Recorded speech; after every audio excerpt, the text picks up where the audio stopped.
आज हम एक बहुत ही दिलचस्प कहानी सुनेंगे। ये एक ऐसी कहानी है जो बहुत सादा है, लेकिन इसमें एक बहुत गहरा सबक छुपा है। ये कहानी है एक भरे हुए ग्लास की, और ये हमें सिखाती है कि अपने जहन को कैसे पुरसुकून किया जाए। अच्छा, चलें एक सवाल से शुरू करते हैं। क्या कभी ऐसा लगता है कि दिमाग में बस एक तूफान मचा हुआ है, हर तरफ से सोचें आ रही हैं और सुकून का तो जैसे नामो निशान ही नहीं है? तो जनाब, हमारी कहानी का जो हीरो है ना, वो भी कुछ इसी तरह की परेशानी में मुब्तला था। चलें देखते हैं कि उसके बेचैन जहन में आखिर चल क्या रहा था। तो मिलिए मार्को से। ये 24 साल का एक नौजवान था जो एक छोटे से गांव में रहता था। और इसकी सबसे बड़ी मुश्किल, इसका जहन, जो कभी खामोशी नहीं होता था। हर वक्त सोचें सोचें और बस सोचें, और इन्हीं सोचों ने उसे अंदर से बेचैन और थका कर रख दिया था। इसका जहन ना, समझें, एक रस्साकशी के खेल की तरह था। एक तरफ से माजी उसे अपनी पुरानी गलतियों और पछतावों में खींचता था, और दूसरी तरफ से मुस्तकबिल उसे आने वाले कल की फिक्रों में उलझाए रखता था। और इस सारी कश्मकश का नतीजा क्या निकला? जाहिर है, अच्छा तो नहीं था। हर वक्त एक अजीब सी बेचैनी, जहनी थकावट इतनी कि कुछ करने का दिल ही नहीं करता था। रातों को ठीक से नींद भी नहीं आती थी, और हालत ये हो गई थी कि वो तो जैसे मुस्कुराना ही भूल गया था।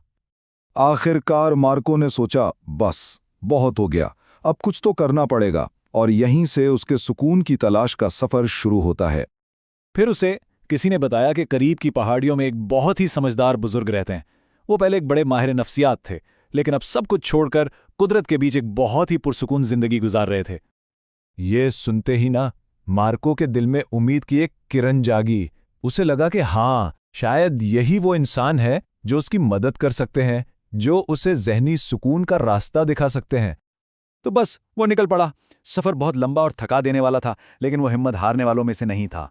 आखिरकार वो उन बुजुर्ग तक पहुंच ही गया, और वहां जाकर उसने अपनी सारी परेशानी, अपने दिल का सारा हाल उनके सामने रख दिया और उनसे मदद मांगी। बुजुर्ग ने बड़े ध्यान से उसकी सारी बात सुनी, और फिर मुस्कुराकर उसे एक बहुत ही अजीब सा काम दिया।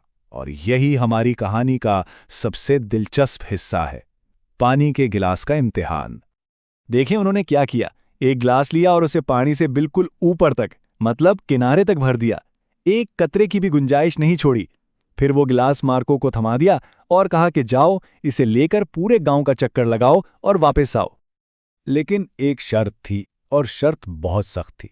उन्होंने कहा, ख्याल रहे पानी का एक कतरा भी नीचे ना गिरे।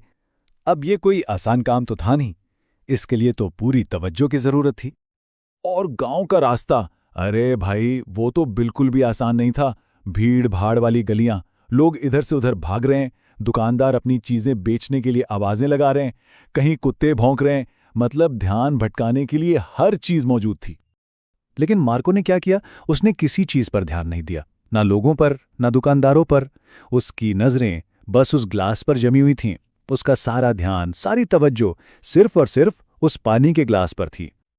और जब वो वापस आया ना, तो उसके चेहरे पर एक फाते वाली मुस्कुराहट थी।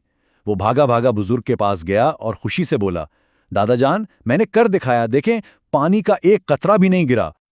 अब यहां से कहानी का असल सबक शुरू होता है, वो सबक जो इस अजीब से इम्तिहान के पीछे छुपा हुआ था। और वो राज था हाल में जीने का राज।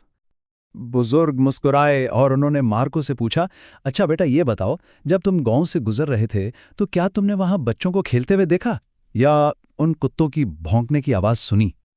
मार्को एकदम हैरान रह गया।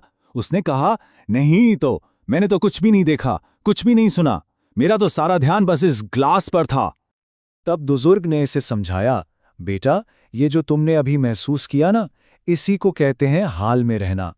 ये वो कैफियत है जब दिमाग ना माजी में होता है, ना मुस्तकबिल में, बल्कि पूरी तरह से इस लम्हे में होता है जो अभी चल रहा है। याद रखो, जब दिमाग हाल में होता है ना, तो वहां माजी के पछतावों या मुस्तकबिल के डर के लिए कोई जगह ही नहीं बचती। सारी फालतू सोचें खुद ब खुद गायब हो जाती हैं। और बस वो एक लम्हा था जब मार्को की आंखें खुल गईं। उसे समझ आ गया कि जिस सुकून को वो दुनिया भर में ढूंढ रहा था, वो तो कहीं बाहर था ही नहीं, वो तो हमेशा से उसके अपने अंदर ही मौजूद था। इस दिन के बाद जब मार्को अपने घर लौटा, तो वो पहले वाला बेचैन और परेशान मार्को नहीं था। वो एक बिल्कुल नया इंसान था, एक ऐसा शख्स जिसे अंदर का सुकून मिल गया था।